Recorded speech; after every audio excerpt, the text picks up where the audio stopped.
Good afternoon, everybody. It is now gin and tonic time. Or is it beyond gin and tonic time? It's beyond gin and tonic time. You have listened to some real masters in early childhood development today. I don't think you realize the wisdom in this room. I hope you have absorbed it, and I'm going to stand on their shoulders now and talk to you about toxic tech and tots. It's taken me 4 months to get that tongue twister right. Okay, can you try this?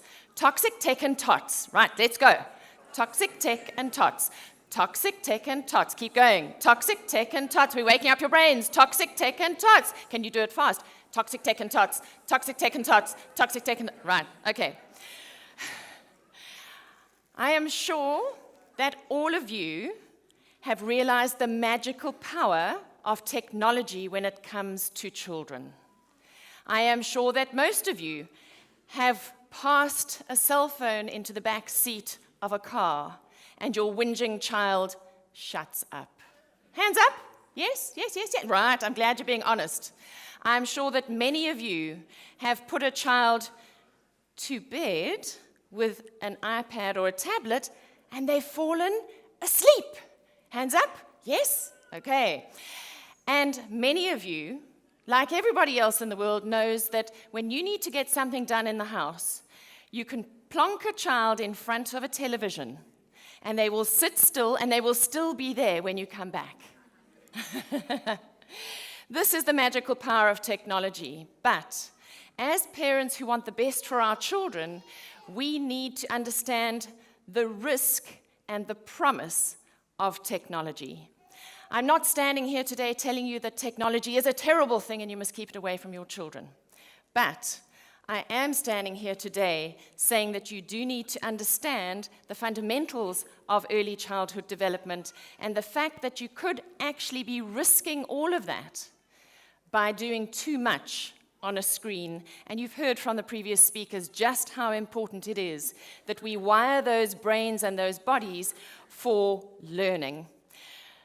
Some of the most common complaints and reports I hear from teachers are that little Johnny comes into the classroom for a school readiness test and he can do a 100-piece puzzle, says his mummy, until the teacher puts a 24-piece real puzzle in front of little Johnny. You see, little Johnny could do it on an iPad. Drag and drop, drag and drop. But give little Johnny real puzzle pieces and he has no spatial planning ability to get them to manipulate them into the right space. Teachers talk about the fact that the children cannot sit up straight for more than a few minutes at a time in a chair, because what happens when they're in front of a screen? They're often on a couch, and they're growing roots into that couch, and they're not stimulating all the muscles in the body, so they can't hold themselves up in a chair. They're also talking about the fact that our children are showing no initiative. They are waiting to be told what to do next all the time, because what do devices tell them to do? They prompt them every single second. So these are some of the things that are coming out in the classroom a few years after where you guys are at right now, because you're largely in the kind of 0 to 3-year-old category, but we need to get some of these basics right.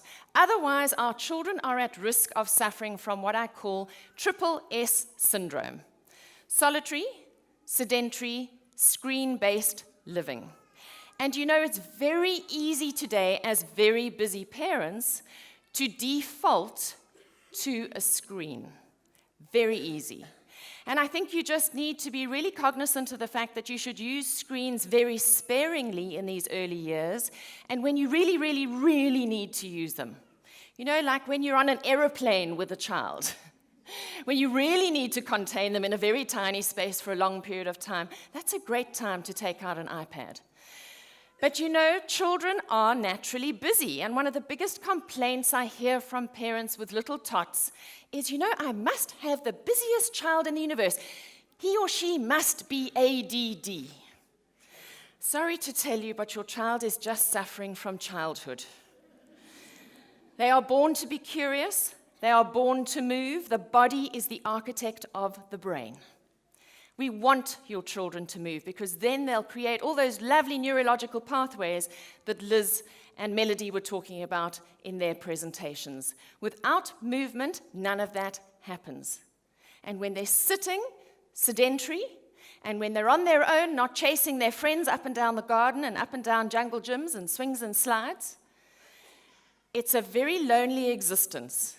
And it's a very screen-based existence. You can have a world in one room where everything happens within the four walls of a room. That is not life experience.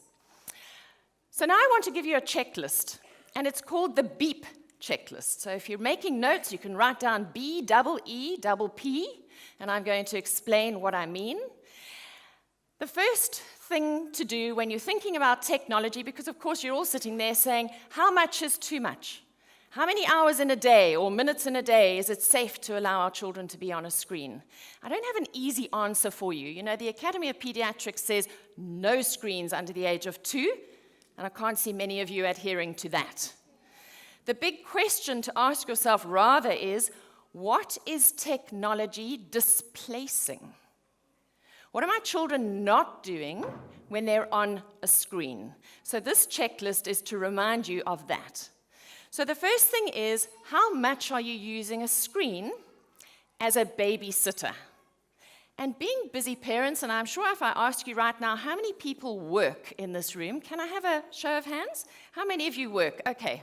So it's at least 80 to 90% of the people in this room work, and you all have children. And being so busy, it is a real default setting to send our children away to a screen. Because then we can get everything done that needs to be done. Because parenting is often, for many of you, the second job of the day, the second to-do list of the day. Also, our caregivers are using technology as a babysitter so that they can get stuff done. I want you to think about your children. They have a huge need to interact with the world, with people, and with their environment. This is how they make sense of the world. We want our children to create meaning about the world around them. This is how they create understanding. Children are egocentric learners. If it's not about me, it means nothing. Children have this red button, me, okay? And that's why they're so exhausting to be with, because they operate at such an incredible pace. So please understand that we need to build children like a triangle with wide and deep foundations. That means interacting with real people, with real objects in real time versus interacting with a screen. If you just feel that phone that you have on your lap right now in your pocket, it gives you very little sensory feedback. It's flat. It's cool, it's smooth. That's all the information you're going to get off it. Our children are multi-sensory learners. They need to be getting all this rich feedback from their environment. And when we put them in front of that screen, they're not getting that rich feedback. And they're not getting those wide, deep foundations. We're actually building them on a point. And that point doesn't give them the resourcefulness, the resilience, and the strong foundations to carry them through life. So be careful how much you are actually using your devices as babysitters. Because in the process of doing that, you are creating an experience thief. So Einstein says, learning is experience. Everything else is just information. Just information. When children are on screens, or if they're just given books but not the real toys, if they're not moving, it is just information. Children learn in 3 phases: concrete, semi-concrete, and abstract. Concrete is the real object. Semi-concrete, the picture of that object, and then abstract would be the word. So if it's an apple, it'll be the letter A or the word apple or the number 1 or the symbol or a dot. Children go through all of these 3 phases simultaneously. But if they have never experienced a real apple, just the picture of, will they know that it's sweet and juicy or maybe even sour inside? That it's waxy and smooth on the outside but drippy and foamy on the inside? that it can crunch, that it's round, that it could be green or red. Look at all the information that we're getting off one apple if we actually have a real experience of that apple. So the body is the architect of the brain. Your children need to move. They need to interact with the world in a multi-sensory way. Smelling, touching, tasting, hearing. And Melody and Liz were talking about doing this with your babies. That is to stimulate the vestibular system. There's a meme on social media, I don't know if you've seen it, of a child in a swing. And it says, there's no app for this. I want you to hold that picture in your mind because it is so true. That feeling that you get in your tummy and your head when you're on a swing, currently, there is no app for that. There might be at some point in the future, but not yet. And then the EQ crutch or trigger. You know how you can get your child to eat if you switch on a screen. How many people are relying on the trigger, the emotional crutch of switching on a television or giving your child an iPad just to get them to eat or to get them to sleep? And so we have self-regulation issues with children because they don't know how to trigger themselves to eat and to sleep. This is a problem, that children are actually needing a tablet to fall asleep, that they don't learn how to self-soothe and self-regulate. I wonder what's going to happen when they're adults. Then the pacifier. I always think of that movie, The Pacifier. So how many of you are actually passing over a device to your children when they're upset, when they're throwing a tantrum? The quickest way to stop a tantrum, hand your child an iPad or your phone. The quickest way to calm a child in a car who's tired and fractious is to pass over a device. And in so doing, what we're actually doing is we're short-circuiting their emotional journey, and they never get to complete what happens with that emotion. You know, childhood is full of emotions. It's actually an emotional catastrophe every single day. And we need for our children to go through the necessary emotions in life. I know as busy parents, you want to keep your children in a state of perpetual happiness, don't you?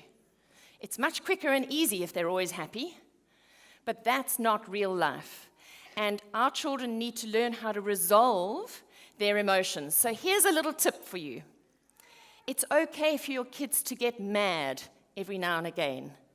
They will always get glad again. It might take them 10 minutes. When they're older, it might even take them 20. But they always come around. They never stay mad at you for long. And sometimes the frustration that Melody was talking about earlier in her talk, frustration is the precursor to learning.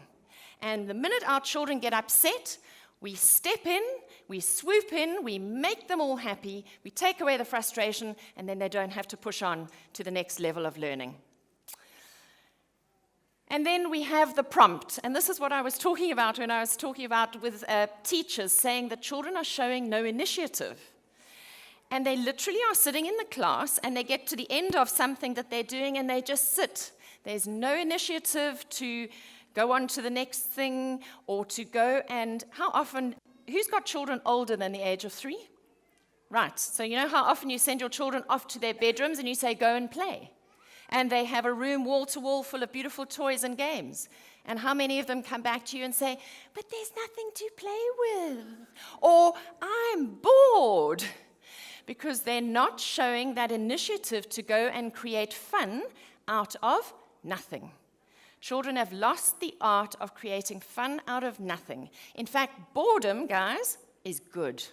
Because it pushes children to go and create fun out of nothing. Make sure you don't always provide a source of entertainment, which of course technology is. Technology provides a whole host of beautiful, educational, entertaining content that could keep your children busy from here till another 100 years. They wouldn't have to move off that couch. But that doesn't push them to become their own best boredom buster. They become completely reliant on external sources for that. So how can we teach our children to be more conscious about how they are using technology? How can you pass that responsibility on to your children as they get bigger? So what I want you to do is take down that URL. If you can't see it, it's nikkibush.com/movie tickets. And if you hop onto my website in the next 48 hours, there's a download available for you there, movie tickets. And you are going to play the money or the box game with any children over the age of 4. You'll print these movie tickets out, and one side of the sheet has movie tickets. The other side has gaming tickets. You're the boss. You don't let technology rule your life. You decide how many episodes of TV they can watch in a week and how many sessions of gaming they can do in a week. And you give them the appropriate number of tickets. And when they watch TV or when they game, they pay you for their session with a ticket. So they become very conscious of the choices they are making. I'm not playing right now, I'm watching TV. I'm not playing right now, I am gaming. But you know, when the tickets are finished, they're finished. So if it comes to Friday and you've still got Saturday and Sunday to go and there are no more tickets, there are no more tickets. But if they get to Sunday and there are tickets left, they can swap them for cash, because all kids love money. Whether you put 5 Rand per ticket or 10 Rand per ticket or 20, doesn't matter. You decide what's going to work for you. But it's an amazing way of children becoming conscious about how much they are engaging with the screen, and that it's providing limits without saying no. You don't have to discipline. You don't have to say no. They are choosing, and they will then reap the consequences of their actions. So to sum up, the parenting strategies that you should be committing to are that you need to encourage movement as much as possible. Wide open spaces, guys, as much space as possible. Applaud curiosity, because this is the basis of all learning. Children want to know what's behind the couch, what's over the hill, what's behind the door. And that's what pushes them to crawl and move and stand up and run and walk, is because they actually want to become master of their universe. Don't trap them on a couch behind a screen. Please don't take away all the frustration from childhood. And we need to be talking our children clever. And some of those videos that Liz had showed you how real this is. That if we are not engaging with our children emotionally, they will not be engaging back with us. You are building the emotional bridge to your children so that one day they can walk back over that emotional bridge to you.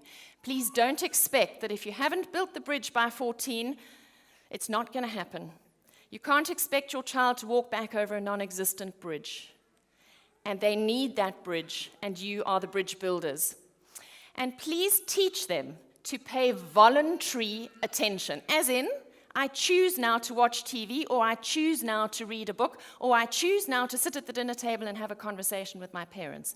It is a huge issue today, children actually being able to choose to pay attention, because devices are distracting.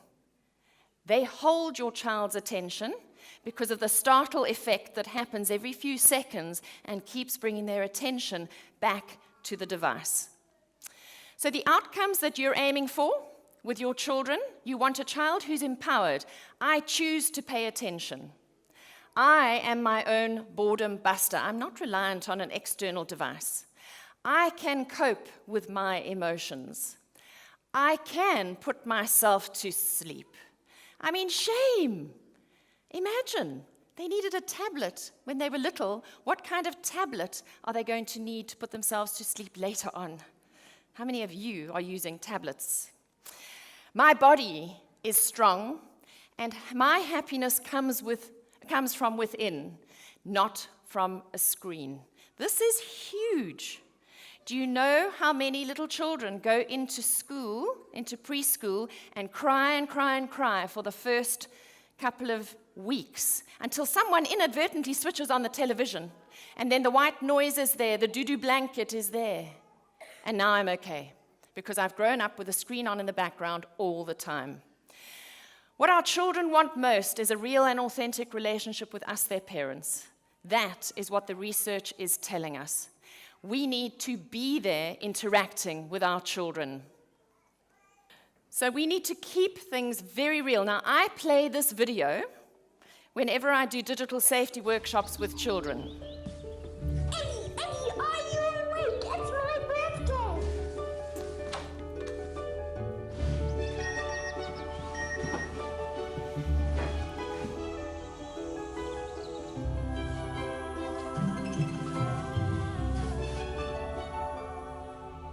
Just a child waiting for a moment, all alone.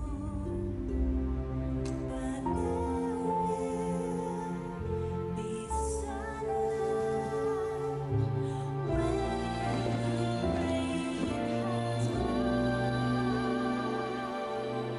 Just to love